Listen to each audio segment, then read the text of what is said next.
This is a very salty Dornish panel. I'm very glad I came up with that name a little bit. So we'll just introduce the other people that are here. We have, far right, we have Emmett, who is also known as Paul Quentin from, is it Song of Ice and Fire University? Yeah, I'm a mod on Song of Ice and Fire University. I'm a half of Nauticast, a podcast going chapter by chapter through the books with Brendan Beefish, aka Jeff Hartline.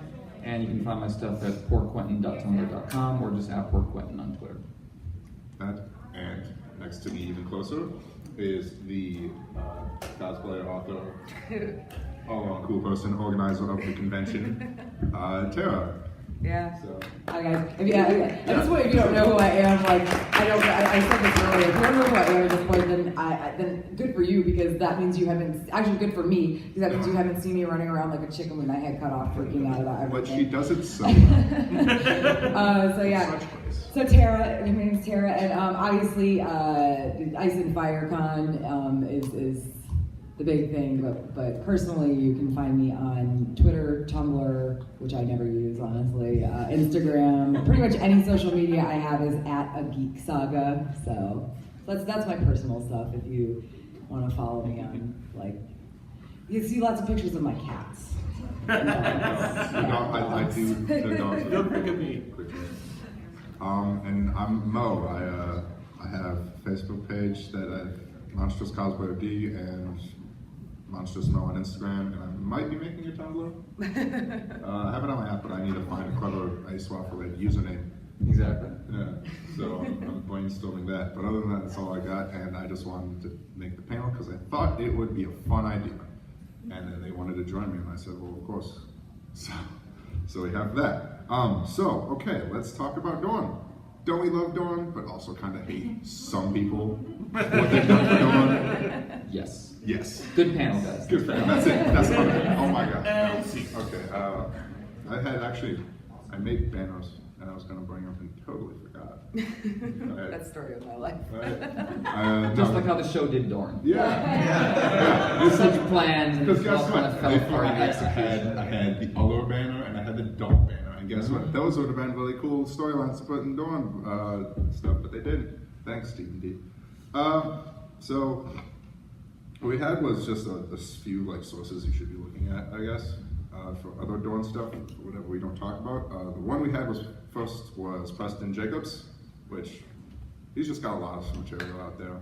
There's something called the Dornish Master Plan, and Quentin is alive, and the Deeper Dawn, but it's also a bit tinfoil.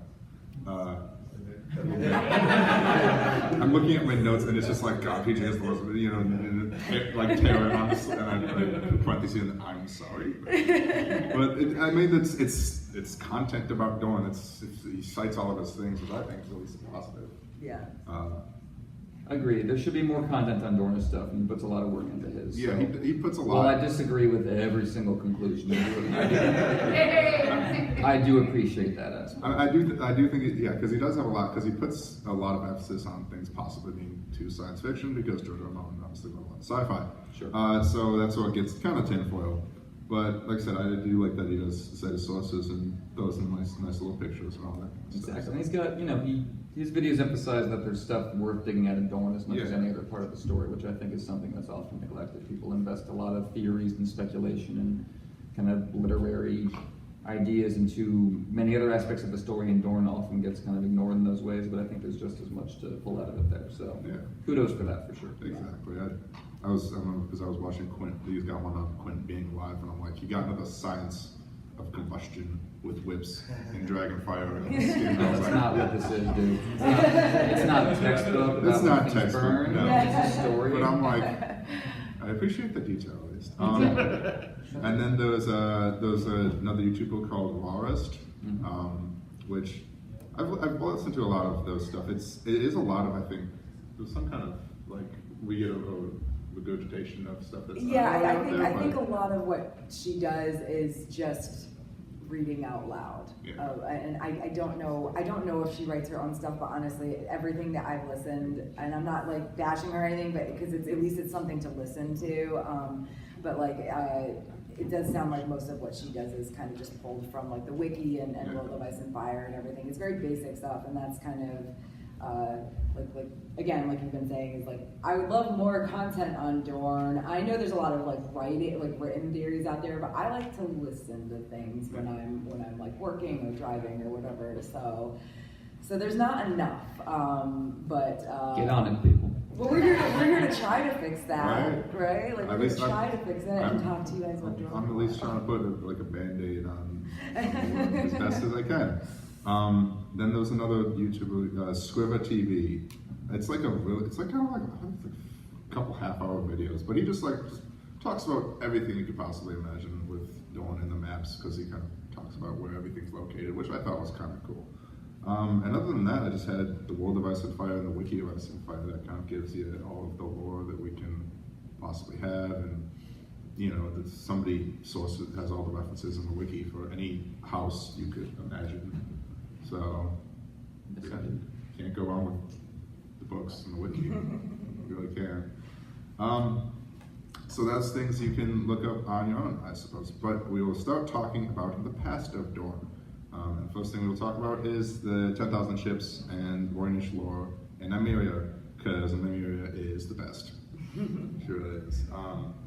I just think it's a really cool story, and I don't know where to go from there. It's very much something out of legend, like a lot of the history, like Land the Clever and all that stuff. But with Nymeria, there's a lot more physical proof of what happened, that we're given in the story and everything, which is neat. I don't know. It's definitely got that sort of tall tale aspect to it in some ways. Like I think they shouldn't actually have the big thing is like shouldn't actually have 10,000. Yeah, ships. 10,000 ships is were the not name nice. story. They It's were not not nice romance. ships That's what you either. come up with when you want something to sound epic. You pick a round number. Yeah. So yeah, Very there's definitely that aspect to it. Derek For sure. first. Exactly. You make things up. Great example. Yes. I heard that there were some people who came here that wanted part of the photo shoot, but because it was raining, they didn't know where it was. Oh. We are doing it straight down, just around the corner from the balcony at the back, if you were looking for it. Thanks, Ashley. Thank you. Yeah, sorry guys, when we have stuff that's scheduled outside, sometimes You're right. weather gets in the way. Thankfully, this is something small and not the wolf pictures or like hopefully not the tournament. True that. So anyway. But yeah, I mean, prior to the arrival of Nymeria and her however many ships, Dornish history is not exceptionally interesting. There's some cool stories, but it's very similar to the stories of the rest of the Seven Kingdoms, where you have smaller fiefdoms arrive, struggle pitilessly for power, gradually kingdoms expand, law and culture and architecture and roads expand along with them. With Dorne, there's the added interest of water being this kind of priceless commodity, because of course it's a desert for the most part.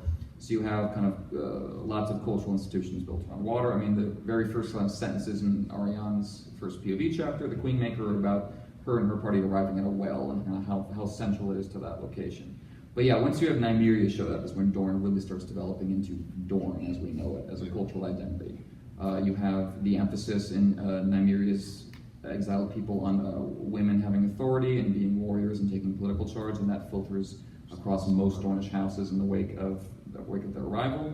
You have just the kind of general theme of exiled peoples coming to a place and immersing culturally and bringing their own ideas, and how Dorne kind of ends up being more kind of culturally open and permissible and tolerant than a lot of other parts of Westeros, in large part because of that influence. And of course you have what Nymeria's people were running from, which was the Valyrians, who had conquered their lands and their people in Essos. So right away you have this theme of Dorne versus the dragons. That Dorne is the part of Westeros that's going to most strongest resist Valyrian influence, as we see throughout the arrival of Targaryens in Westeros.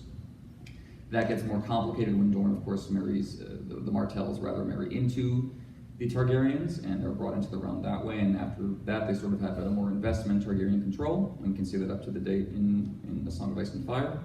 But, and we'll get into this as we get into the future of House Martell and Dorne, that might end up rebounding on themselves, and we might once again find Dorne taking on the dragons in a disastrous way. Yeah. What he said. Good job. Good job. I mean, yeah, I couldn't really add much more to that, though as a theme, I do like the whole idea of kind of Nymeria being like this grand leader of the Island of Misfit Toys kind of deal. It's just we found a spot, it's ours, and we'll fight tooth and nail to take it. And I just think that's a really cool story to have. like Tara said, it's really romantic. I remember seeing the picture of her in the World of Ice and Fire, like looking out over the horizon from her ship. Long, beautiful flowing. Yeah, it was one of those images. Some of those images in that book are just clearly just right in the from his background. imagination, and that was one of those. You could see just that she had her whole kingdom in mind, her whole plan in mind in that moment. Whole people in that moment. Exactly, and it's a really inspiring kind of origin myth and creation story. And a lot of when you go back into the backstory of this world, you get more cynical as you go, because you find out like, oh, these guys weren't that interesting or weren't that different from what we thought. But that's one story you get really swept up in the romance of it once you get into it. Well, I mean, and Nymeria arriving, and she is the reason why the Martells became the ruling house. Like you said, it was all these little fiefdoms, and then Nymeria shows up and marries. I can't. Moors. I was gonna say Moors, and I was like. Of sand ship. Yeah, Moors. So she marries Moors Martell, and they turn into the ruling dynasty like fairly quickly. After that. So this woman showing up and changing the entire history of that area of Westeros. I mean, honestly, that's why I love Dorne so much, because it's really the one place in Westeros where we get to see women be like leaders of their own accord, and it's really all thanks to her. So. I always find I could somehow make the argument that the North is more culturally diverse to some extent, but I feel like truly the Dorne has way more cultural diversity into it, because you have First Men in the Andals and the Royal, which are they're only there, and I think that's just great, because I mean, who doesn't like the blending of cultures and food? It gives you a sign of hope. I agree about the North, though. I mean, when we just mentioned Moors Martell, I remembered, Moors Umber also exists. They have this name in common, even though they're the opposite sides of Westeros. First Men. Exactly. So I think there are both the North and Dorne have that kind of romantic independent streak in common. Yeah. Where it's like we were here before Westeros as a common cultural identity was a thing. We believed in ourselves. So you have that in common for sure. I agree. Which there's a passage in World of Ice and Fire talking about a maester who says like, who explains that as like they're both fiercely independent, because one's hot, one's cold, but like they never truly had to fight and lose to the dragons, and it's because Dorne knelt, which whatever, but he knelt. It was a smart move. Yeah. And then Mary at that point was like no, and then they had to get married in because they needed to be seen as equals. So there was it was almost opposite reactions, right? The North surrendered to the Targaryens, but really after that, they still largely governed themselves, except for Jaehaerys and Alysanne showing up to kind of lay down the law. The North were mostly left alone. Whereas the Dornish resisted fiercely, and you have that great line when it's Rhaenys, right, who shows up in Sunspear when the Targaryens first arrive in Westeros and says, they've come to have everyone in Westeros bend the knee, and the Martells say, this is Dorne. You are not wanted here. And there's just a chill goes down your spine when you get that. This is kind of sense of that fierceness, which has really defined how Dorne kind of resisted from that point on. And it just kept going, because then there was Aegon's conquest, and that didn't work out as well. He lost Rhaenys and a dragon, which was pretty impressive. And then Dorne eventually got annexed, of course, as we know, by Daemon first, and married into it. And then you have the rebellion, which I also think is very interesting for Dorne, because on the Targaryen side, finally after the marriage, but then they've been, ever since then, we know them to be incredibly cautious about everything. So. It's the grand irony, like they were the outcasts for so long, the underdog, being beaten up by the Empire, and then as soon as they bought in, as soon as they became in charge, they suffered for it. In Robert's Rebellion, suddenly the Dornish are on the side of the establishment, so to speak, and you get the horrible rape and murder that is inflicted upon House Martell as a result. So, I mean, that's a constant theme with Dorne too. Is just as they get into power, everything starts going horribly wrong. Well, really, just as soon as they get involved in things outside of Dorne. Because I mean, again, look, they sent over into King's Landing. That did not go well. They sent Quentin to Slaver's Bay. How did that go? But when they fight on their own terms, when they fight on Dornish soil, they win every time. I mean, as you were saying, it's the guerrilla campaign against Aegon the Conqueror, which is a really inspiring, amazing thing, that they have dragons, these flying weapons of mass destruction. But the Dornish are able to hold on to their land by, fighting back with arrows, or attacking and then running away and disappearing amidst the sands. Really classic guerrilla techniques, and it shows like you have this combination of this real fantasy element, this real unreality thing, and then kind of hard military stuff, which I think is really interesting. So I think like there's also that we have that, of course the North has suffered from Southern ambitions. So I feel like Sure. also for Dorn there's a sense of Northern ambitions. Yeah, I think that's a great way of Trademark putting it. that. That's great. Trademark, little trademark Is symbol. it Northern? Northern. Northern. Exactly. Those are Gotta make it Having slightly. trouble sometimes hearing Mo. Is your microphone turned up as loud as everybody else's? Oh, you might. I think you might need to speak closer to. Okay, that I one. also mumble, so that doesn't help. I mumble and I ramble. I'm hard to talk to. Yeah, okay. So I'll yeah. First panel, doing great. Okay, so let's talk. So I think we nailed down the past a little bit. We could talk about the present. So do we want to talk about the show first and just get that Band-Aid out the way? It's festering within us. Yeah, I think it's better to just rip it off, especially because we do actually have, kind of new material from chapters that have been released from Winds of Winter. So that's fun. Exactly, That's fun yes. to talk about because it does show us that there is more to Dorn. Excellent point, yeah. But yeah, so yeah, let's rip off that show Band-Aid. Okay, so the show is kind of terrible. We all know this. In multiple ways, it's not a good time. If you watch the show, Seen the show but not read the books, don't know it better. yeah.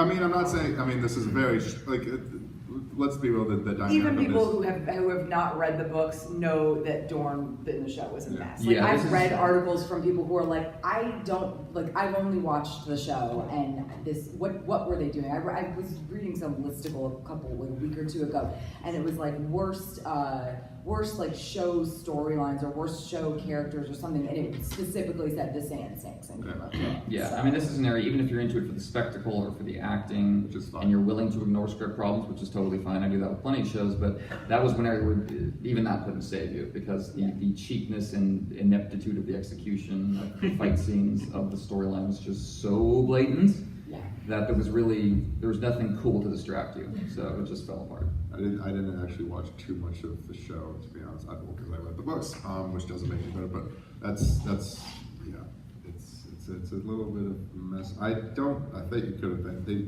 cut out all of the cool characters. I mean, the Sand Snakes are cool. I love those three. Doran's neat. Elio's cool. But you're missing all of Doran's children, except for Tristane. Right? He was there to get killed. There's no way Yeah. he tried to make a queen. Right. There was no Quentin, poor Quentin. I'm waiting to do that all day. No, it's true. I remember being baffled by the decision to leave Ariana because that's a character designed for HBO. So, like, Those nipples, guys. They're glorious. She like schemes politically in bed, naked. Like there's nothing. It's like that's a big cinematically. I mean, movie. Martin used to write for TV. You can tell with him writing Ariane's scenes that he had like the blocking and the scene transitions in mind. It's I perfect. mean, this was canon's exposition. Exactly. Like some stuff I get why you don't adapt. I love the Griffin Young Griff storyline, but I get why that's not in the show. It would seem like complete bloat and a waste of time in that medium. But excising Ariane and choosing instead to focus on the Sand Snakes, who are fine, but they're there for to provoke the story in Dorne. They're there to be angry, and then the main characters, Duran and Ariane, really have to react to them. If you make them the focus, yeah, I think especially if you take away all their defining traits and just make them all kind of anonymous, which I can't even tell them apart in the Oh show. yeah, I have no idea which one is which. Which is Hilarious and Lady Nim are better anyway than I think. They're a lot more yeah, I mean, interesting. in the books, like they've got the perfect comic book division. Like you got O'Hara, she's the warrior, and she gets drunk, and she's angry, and she's loud. She's got this sad backstory, and then Nymeria is the politician and the smart one, and talks really well. And Tyene is the one that pretends to be sweet and innocent, but she's the most dangerous one. Like they're not super depthful, but they're really well defined. You can tell what each one wants to do and why they want to do it. And in the show, they're just there. And Just one has- it's not even well one has a costumed, spear, it's not one has even daggers, and it's one not has a even whip. sexy. It's- There's nothing. Yeah. And even with the other Sand Snakes, like you forgot Sorella, who True. we don't She's have great. much about her in in the books yet. That's fine.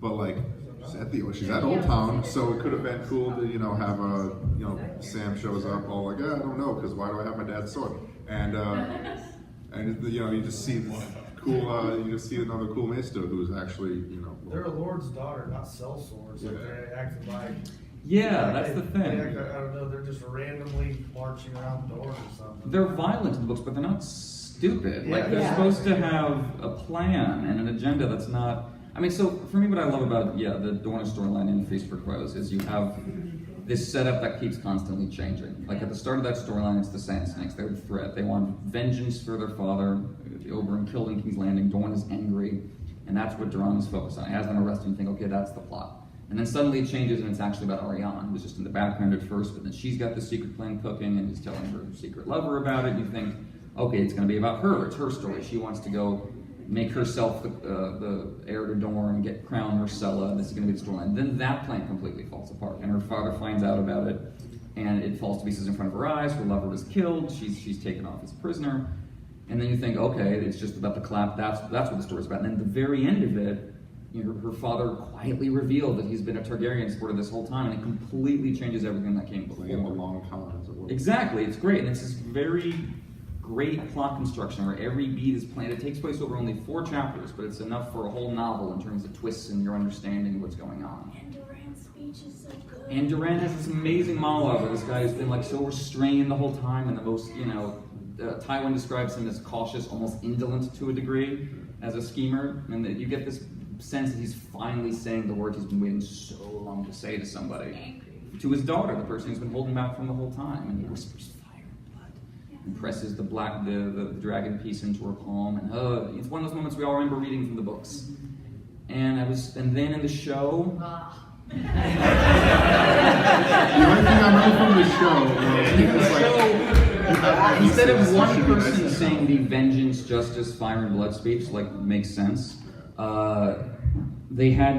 have vengeance and justice, and then Varys just walks in to say fire and blood, like he's been waiting behind the hedge listening. This is the part in my speech, guys. We had it planned out. We had rehearsals and everything. with Elena, who clearly there's been a strong rivalry with Dorne.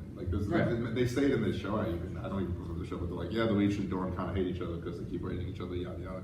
But then it's like, Elena and Ellaria, who they're just now friends. They're just now together. Because we're yeah, friends. I mean, it's the facade of drama that kind of has taken over the show. A lot of points where I understand from the staging that this is supposed to be important, but just the way they're actually executing the dialogue and the characters is just not dramatic at all. And then the books, Dorne isn't perfect. There are some secondary characters that I think, Areo Hoda, Aerys Elfpart are not superbly developed compared to secondary characters in other parts of the story, but the structure is really strong, and you get what's going on the whole time. Whereas with Dorne, I was on the show I was just watching, I was just genuinely going, what is happening? Yeah. Which is not usually my question. Usually the show is bad in other ways, not even just getting across the information to me. I mean, what's happening. Ellaria kills Myrcella with poison lipstick or something? Like What it's are Batman we and Robin. watching? Joel Schumacher. Joel Schumacher, guest director on Game of Thrones. But and Elaria's, as much as the sand snakes are just disgusting and frustrate me in the show, Ellaria is one of those, in the books when Oberyn dies, she doesn't want revenge. She just wants her family to be safe, and she wants peace, and she doesn't want any more children to lose their loved ones or come to harm. And instead in the show, she is just one track mind. And it's sad because I guess they thought that they couldn't make her an interesting or believable character by having her, instead of want revenge, want to, just sit back and mourn her lover and protect her family. Yeah. She's Depressing, really. got that amazing monologue in the books where, they've been delivered Gregor's skull, the head of the man who killed her lover in this horrible public fashion. And you got his daughters, proclaiming that they're going to wipe out the Lannisters, down to the children in revenge for it. And she has this monologue about, here is the skull of your father's killer. Can I take this to bed? Can I drink with it? Will it make me laugh when I am old? Will this give me any of the things that your father gave me? This is what vengeance is worth to me. It's just a skull. It doesn't help it doesn't solve any of our emotional wounds. It hasn't brought Dorne back to its prior place. It's just nothing. And the Sand Snakes disagree, of course, and I think Duran disagrees at some level. He really, understandably, this horrible thing happened to his sister and her children. He wants some kind of closure and catharsis for it. But what she's saying is that you're not going to have it. Duran's can take over the whole kingdom and kill everyone who was connected to the people who hurt his family, and he's still not gonna have his sister back. Yeah. And I feel like what was also good with the lie, which I will say, Indira Varma is the actress who plays the lie. Yeah. Really good job of it. Oh, yeah. I feel like the show is actually, but I'm like, she did really good. She did a great job Great with what job. she was given. Exactly. Yes. The cast is trying their hardest. Exactly. I feel like with Alari they missed out because they forgot all the younger sand snakes, so we don't understand why she has all this revenge just for her husband when she understands that she could be breaking the cycle to protect her actual children, even whatever bastard children and step kids, whatever. But there was that, and I feel like what also ended up happening, which I had friends who are not here, but they also have very strong feelings about Dorn. It just ends up having this stereotype of with Dorn, and also to some extent just people who look Dornish, as just being very hot-tempered and angry and full of revenge, and it's not a good stereotype to have, especially because it also kind of had it with a lot of women. Yeah. So it's like, they're just always hot, hot-tempered and angry because whatever. Yeah, there's not an Bad actual time. explanation of Bad their time. motives or why. I mean, the people who want revenge in the books, you're not supposed to agree with them, but you're supposed to understand why they think what they think. We spent time with Wyman Manderley and Duran Martell, and we get the sense of why they want to kill the people who hurt their family. But in the show at this point, yeah, it's just how they are, Which women be stabbing. It's just like and what really that's what he was stabbing. And much as I love Lena Headey, that's what Cersei is at this point. It's been slowly sucked out. Which I also will say, what I also do not like about Dorn is they have, spoilers. Do I need to say anything about? Okay. When Obara kills Trystane in the show. What? Damn it, Mo. This is why I can't have nice things. Which, okay, he gets a spear right in the face, which is kind of cool. But it's pretty much kinslaying, which is equal to, say, people like Ramsay in the show and a bunch of other super shitty characters. So, that wasn't cool at all because, that's the whole big taboo. It's like, don't kill your siblings and relatives because it's not nice. And then you basically make the Sand Snakes that too, which I was not happy about a bit. In vengeance for my family, I will kill my family. Wait. But, Yeah. Let's go over this plan one more time. Yeah. and Jordan. Well, yeah. I don't, and I guess, like you said, you mentioned it earlier, I think they just they may have had plans for Dorn in the show at some point, but something happened and they just decided to throw it all out the window. Because by the way, does Dorn even exist in the show anymore? Their ruling family is dead and we've not heard mention of them since. Season- And note how They cut their supposed to losses, believe yeah. that just because the snakes killed Duran and Tristan, that everyone else in Dorne is just accepting them as the new rulers. Right. Yeah. Oh, yeah, and they did the same thing with the Reach too. It's just Olenna's gone, so there's no more Reach and there's no more Dorne. The whole southern third of Westeros doesn't exist anymore. Yeah, which is exactly right. Which is a common They're thing. cutting loose ends. Exactly. Isn't it just like, we don't need Dorn, we don't need the Bleach, let's just throw him overboard. They're gone. Okay, Dany, Cersei, Jon, boat sex. We're making season 8 happen, that's all we got. But that's a common thing with the show. They take a story that has a lot of cynicism about politics, Yeah. and they turn into nobody cares about politics. Yeah. That's what's become. Even though, Dorne in the books and in the backstory is the kind of stirring counter to that, where it was the Martells and the nobles who ultimately surrendered to the Targaryens. It was the small folk who kept up the fight. It was one of the hugest peasant-led political movements in the history of Westeros, and it demonstrates that the peasants may not care about the Game of Thrones in terms of what claim you have to have the crown, but they do have political beliefs and ideologies and are willing to fight and die for them. And as they're presented on the show, it's just like they're not there, and it's just these 5 people fighting in a room, and there's not even consequences for that. Like when Ramsay killed Roose, and it was just meaningless. Ramsay killing Roose, I think, is probably going to happen in the books in some capacity. It's been set up pretty strongly, but it's got to mean something. You can't just have the Northern Lords who've built, like you said, this whole belief system around kinslaying. Treat that like it's nothing. Especially in the north. Yeah. And then, yeah, I guess they didn't.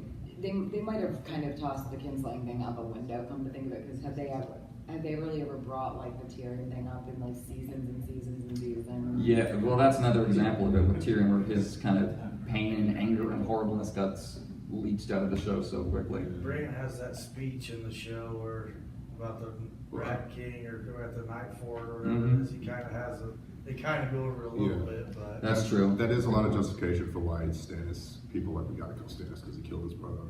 So a little bit, but also. I mean, but fans justifying something like that is different than like the show. I think just they wanted to kill Stannis because D&D like clearly hated Stannis, and honestly, I feel like. And it's actually different because I don't actually feel like they hate Dorne. I feel like they don't care about it. And if that's the case, then they probably should have just left it out altogether. Exactly. From what we gathered, Brian Cogman, the writer, was like the big motivating force for Dorne to even be a thing on the show. Whatever you think of Brian Cogman, he's more into the books than a lot of the people who work on the show. So I think that was something he was pushing for. But I agree. There could be nothing more Stannis than being misinterpreted and hated by the people adapting the show. The fact that the guy never gets credit for anything and is hated by everybody in universe gets zero credit for anything and is hated by people adapting the story is just mwah. Like, as a Stannis fan, that there's a perverse joy to that for me that I love. But yeah, with Dorne, it's just dispiriting because you hate to be in a situation where you say it was better if they just hadn't done it. That sucks, but it would just be better if they hadn't done it. If nothing else, that's more money and energy you could spend on other things that weren't that great. So. And maybe they liked Oberyn enough. And Oberyn, you know, that's a pretty badass like storyline, whatever. But then they were like, shit, like. Now we have to kill Oberyn. So what do we? How do we tell a story about how Oberyn's daughters are angry people and maybe Oberyn worldview wasn't great? How do we do that? Yeah. Moving on to the future. I don't know. Do we want to mention anything related to the minor houses? Because there's a lot of they're all kind of. There's some of the greatest minor houses names ever in Dorne. Like I said, I forgot my favorites because Ola was cool because they was the one that actually kind of killed the dragon, and they're like kind of the crazy people. Even though Alaria's kind of sane.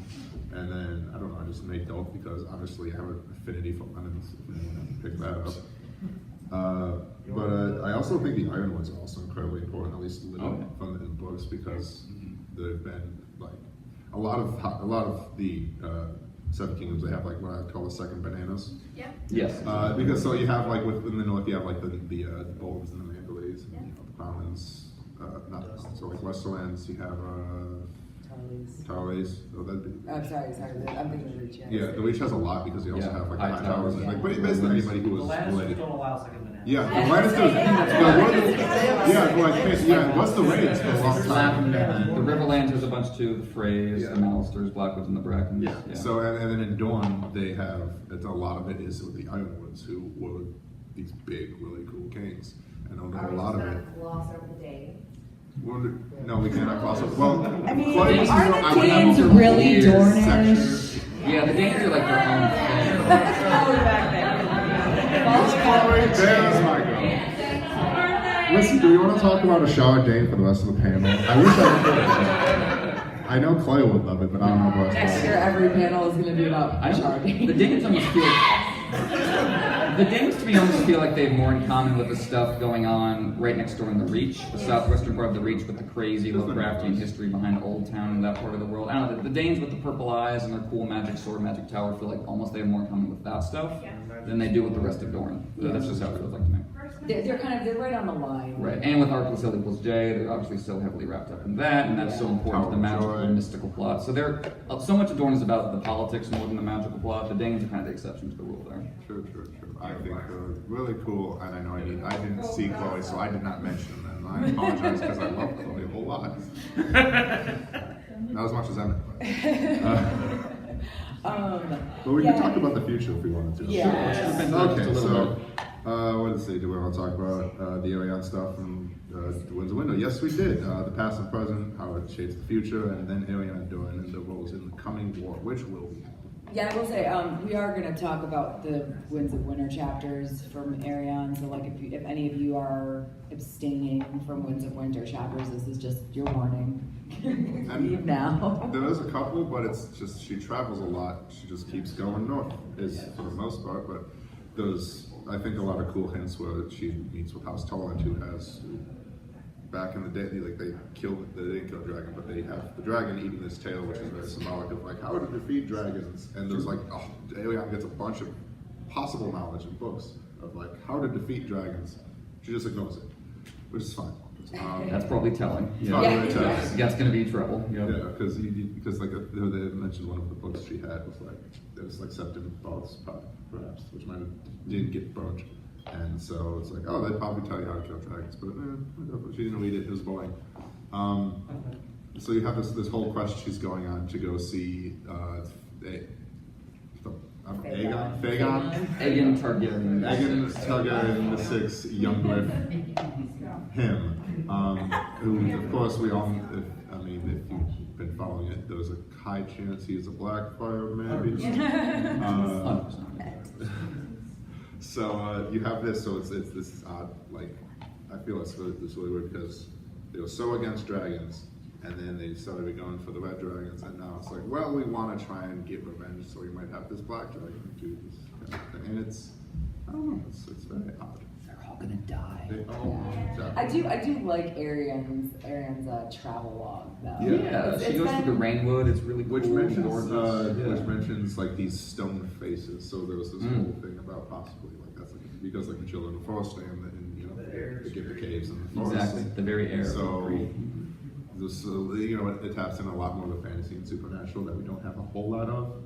From Dorne, especially from Dorne. Exactly right. I didn't know. I'm like, oh, cool. Those really neat caves with stone faces in the Stonelands. We don't hear much about them either. It's true. So I think that's really neat. And I like her party, which has Elias and.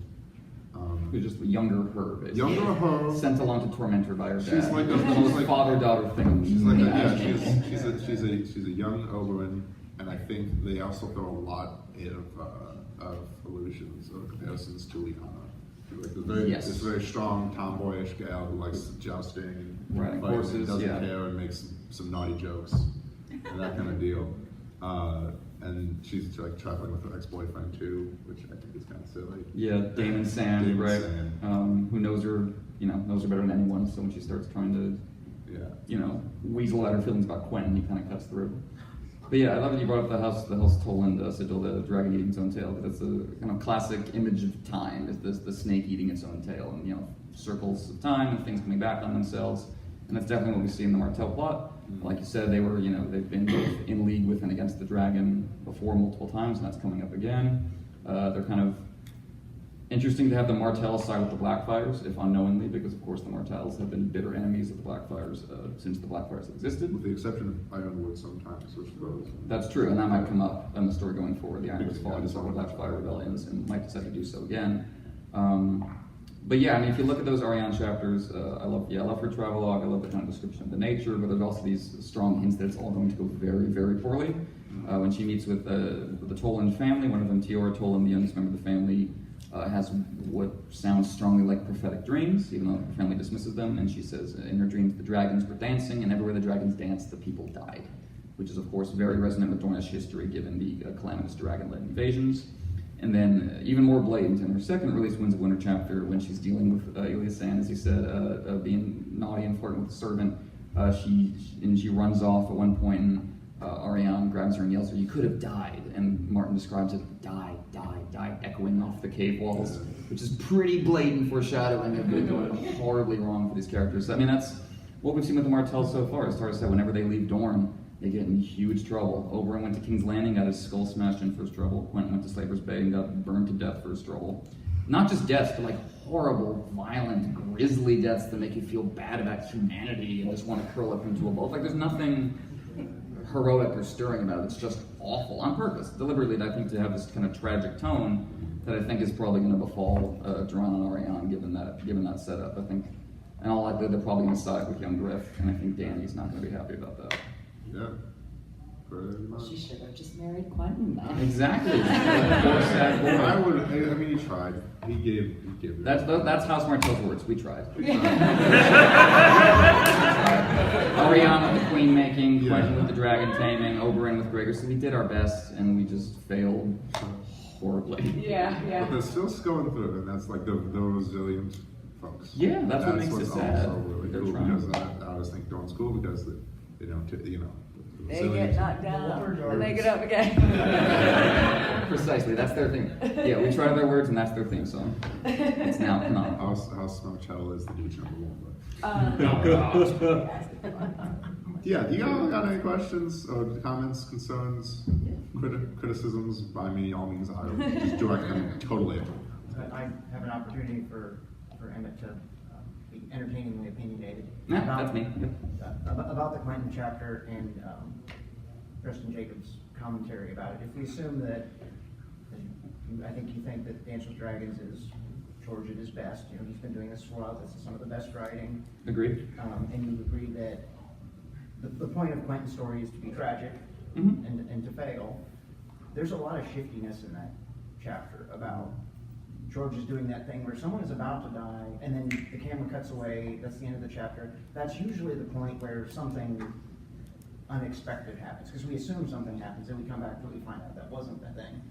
And when Barristan is talking to whoever else is present, they're relating what happened. They're, like, literally the text is saying that they're giving each other shifty looks about while they're having it. Do you have an alternate explanation other than why Quentin is alive? Sure. Is something's going on. The cutting away point is perfectly valid. He did that with Davos, Theon, Arya, a bunch of different characters where we've had fake out deaths. Then again, we've also had Arya being turned away from Ned as he is executed. We didn't actually see that happen on the page, and Ned is very much dead. So I think there's some variation. I think Martin does that on purpose. I think he wants you to be unsure and not always know, because if it was a guarantee every time he did that the person was alive, that would give it away too. So I think it's a perfectly valid argument, but I think it could just as easily be the counterexample where he cuts away for purely dramatic purpose. Like we get this one horrible image of Quentin on fire and him realizing at that moment he thinks to himself, and it's all falling apart as he realized it was all for nothing. His friends died for nothing. He's not the hero. He's never going home. He's just going to burn to death. And I think Martin cut away at that point for dramatic purposes, but I think it's totally valid. It might have been to keep a secret. As for Drink and Arch looking at each other shiftily, I'd have to look at the page, but from what I remember about that scene, it's Barristan kind of digging into their motives with the Tattered Prince, and the promise Quentin made to the Tattered Prince to deliver him Pentos in exchange for helping him get a dragon. I remember they were being shifty about admitting that and about helping the Tattered Prince kind of fulfill that promise for Barristan. Again, I'd have to look at the scene. I don't have it right in front of me. In general, about Quentin, the reason I think he's dead is because it's built into his storyline from the beginning on. The very first words of his first POV chapter are "Adventure stank," referring to a ship named Adventure, but the wordplay is pretty clear. That his story is about how this, beautiful, banner-shining fantasy quest he's been promised is just an endless series of horrors and humiliations and losses along the way. I think it's perfectly thematically congruent that it ends with his death, in the same way that kind of Ned having the scales fall from his eyes at King's Landing led to his death. If Quentin comes back now, I think it's going to just feel cheap, and I think it's going to feel like his character is done and he's got nothing else to do. It would be, for me, the equivalent of having Syrio Forel not actually be dead, which is another example. The whole point of Syrio Forel is that he gave his life for Arya, and that he did it willingly because that's what being First Sword meant to him. Not being a badass, not being able to escape, not having the great stories told about you, but that willingness, that the First Sword does not run. No choice. And Quentin, no chance and no choice, exactly right. And Quentin, for much sadder reasons, didn't run either. And to your other point previously, you said that not just him, but everything that they tried as a family or as a house failed. Yeah, exactly. It's not just him. It's Quentin's failure in Slaver's Bay is meant to parallel Oberyn's failure in King's Landing. It's meant to parallel, I think, what's going to happen to Arianne and the Stormlands. I think this is just a repeated motif for the Martells. I think Quentin being alive. It was also just, what would he do? What would his story be? What would his character be about at this point? I mean, I love him, but I love him in large part because of his sadness and doom. Like, he's not... I don't think he can carry a story on his own without that arc. So, we'll see. He's kind of everywhere. He's exactly right. He's supposed to be normal. He's supposed to just Right. like Ariana, of course, we multiple details about her breasts. He's Charlie and Brown. and then Quentin's just like, he kind of looks like Toady and kind of gross and just like, he's just He like, knows, I because he just knows wanna deep be, I just down. want to kiss an iron Says wood. it like, if I was a princess, I would. Exactly right. Same thing. That's the point. He's being pushed into this role where he's supposed to be the Messiah, and he knows deep down that he's not cut out for this remotely, but for the sake of his family and his friends who died getting him there, he keeps trying. And I think the ultimate tragedy of that is that, yeah, he dies, and he was obviously going to die, but he kept going because he couldn't see any other way to live. Well, I mean, and not every, what I like about it is that it's well written because it's proof that not every male hero has to be a hero. Like, not every guy character has to be a Rob or a John. Sometimes there's just a Quentin. And that makes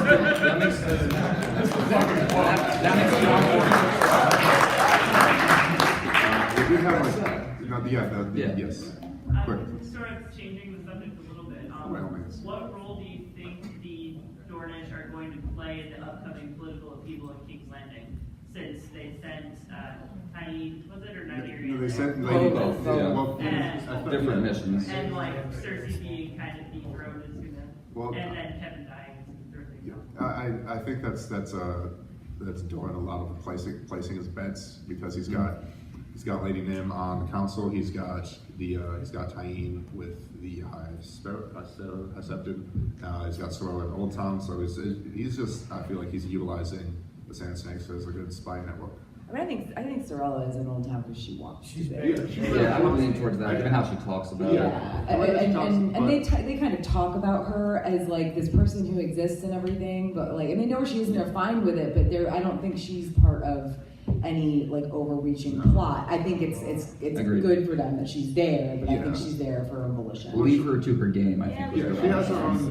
She has her own game, but it fits, yeah. With the rest of them, I think that there's a good chance that there's going to be some kind of, perhaps in the books, there's going to be more like a High Septon shenanigans, and Tyene might possibly get involved with that. And I don't know how they're going to treat Lady Nim so well because sure she's Valanche noble, but she's also a bastard from Dorne, which at least Dorne's cool about bastards, but the rest of the kingdom isn't. So. I don't know, man. Cersei gets along great with other powerful women. I have no idea. I mean, trashy. If I can speak as a trashy person, Please do. I mean, she already kind of hooked up with Tiana, and I was like, well, if you're gonna throw another hot, kind of foreign-looking lady in King's Landing, by all means, I won't stop you. Considering we already know that. She's got to get her kicks somewhere. Right? We already know. What's the future for House Martell? Are they still running Dorne at the end of this, or? Ooh. Tristan might be alive if he gets somewhere safe. If Sorella's really they just smart. stay where they are. Yeah, just fine. No, I mean, Sorella's really North smart. Lawn She's out of the way of all that ambitions. stuff. Maybe she. I like her a lot. She's got that great line about. She's an old town. Yeah. That's true. She's in the way of her own other impending disaster. No one is safe. But she has that line I love about she's doing archery practice and she misses the last one and someone says, you always miss the last one. She says, the day you make them all, the day you stop improving. Which is just great. That's just a great, nice line. I like her a lot. We had one more? I don't know if we We want one more quick one. You try to see a parallel between the Stark family and the Martell family. Yeah. They start out doing great when they're in the right place, and then the moment they try to go out of that Stay place. home. The stay South on home. ambitions and North on ambitions. Yeah, that's just what you start out That's with. really what it Seems is. like, No, I mean, it's is there absolutely a- what it is. Is there a Yeah. parallel? The Water Gardens and the Kettle Master eats with Ned Stark, and then the Water Gardens, the small folk swim with the Lord's children. Yeah. Exactly right. There's that connection to the small Yeah, folk. they integrate themselves in the Every culture time of they the feel kingdom. Yeah. Dorne's cool that way. They have And then they leave those places and things are bad for them. Ironwoods versus the Boltons, as Mo pointed out. Kind of this the second in command that kind of always resents their position. And you have, even family relations. Oberyn versus Duran is very similar to Brandon versus Ned in a lot of ways. You have the wild, kind of sexually active warrior one, and the quiet, reserved, arguably smarter one. Arguably in Ned's case. But, so I think, Stark and Martell parallels, I think, are so many that they're definitely deliberate. We brought up Lady Lance and Lyanna earlier. I definitely agree. All right, we got to wrap up because we have Quiplash happening in here. True, but we'll just give a shout out to Spicy Food and Spicy Women in Dorne. So thank you for coming to the panel. Thanks for coming, everybody. Appreciate it a lot.